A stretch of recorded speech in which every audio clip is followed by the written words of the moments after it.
নমস্কার দর্শক, আজ আপনাদের জন্য নিয়ে চলে আসছি সুন্দর একটা হাতের কাজ। এগুলো মনে করলে আপনারাও বাড়িতে নিজেরা তৈরি করতে পারবেন। তো চলুন কীভাবে তৈরি করবেন সেটা আমি বলছি। আর এই দিদির হাতের কাজ খুব সুন্দর, এবং যদি ভালো লেগে থাকে আমার চ্যানেলটাকে একটু সাবস্ক্রাইব করে পাশে থাকবেন, এগুলো লাইক কমেন্ট শেয়ার করবেন প্লিজ।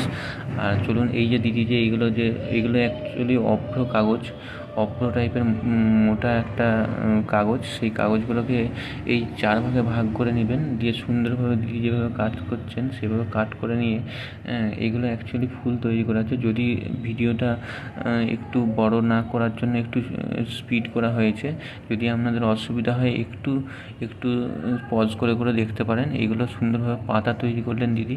এবং এইটা হচ্ছে ফুলের যে পাপড়িগুলো যে মুড়ার জন্য এগুলো একটা হিট ব্যবহার করেছে। আপনারা বাড়িতে যদি ইস্ত্রি থাকে, সেই ইস্ত্রির মাধ্যমে ইস্ত্রিটা হিট করে আপনারা তৈরি করতে পারবেন। তো ইস্ত্রিতেও এইগুলো করা যায়। তো আমরা ইস্ত্রিতেই এগুলো করেছিলাম। তো এইগুলো দেখতে পাচ্ছেন, এগুলো হচ্ছে একটা পাতা তৈরি করা হলো। পাতাগুলো তৈরি করলে একটা যে তার ব্যবহার করবেন, এইগুলো সুন্দর একটা তার ব্যবহার করবেন এবং তারের মাধ্যমে এগুলো আঠা দিয়ে জড়িয়ে দেবেন। এগুলো পাতা তৈরি করা হচ্ছে অ্যাকচুয়ালি। এবং এইটা সুন্দরভাবে একটা ফুলের কুঁড়ি, এইভাবে যেভাবে মুড়ে করছে একটা ফুলের কুঁড়ি তৈরি করবেন, আটার মাধ্যমে ছিটিয়ে দেবেন এবং ফুলের মাঝে মাঝে এগুলো দিয়ে দেবেন। এটা হচ্ছে লাল ফুল তৈরি করা হলো। এই যে ফুল তৈরি করা হচ্ছে সুন্দরভাবে মুড়ে রাখবেন।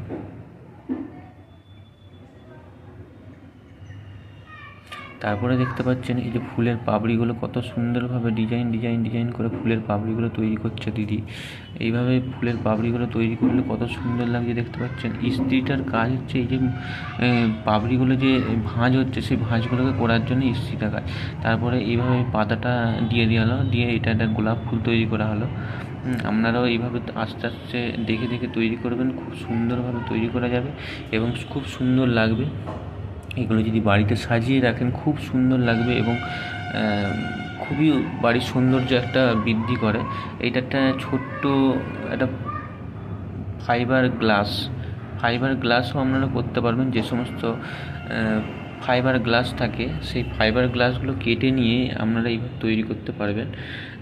তো ফাইবার গ্লাসটাকে সুন্দরভাবে এই যে ধারে আঠা ছিটিয়ে দিচ্ছে, দিয়ে আপনারা এইভাবে রেখে দেবেন, বাস কমপ্লিট হয়ে গেল।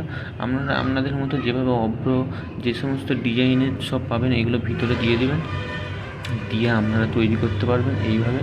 আর এইভাবে এই যে খাঁজটা থাকবে, এই খাঁজটা চাপা দেওয়ার জন্য এইভাবে আপনারা মুড়ে দু সাইড দিকে একটু আঠা দিয়ে ছিটিয়ে দেবেন, তাহলে খুব দেখতে সুন্দর লাগে এবং আরও ভালো লাগবে। তো নমস্কার। যদি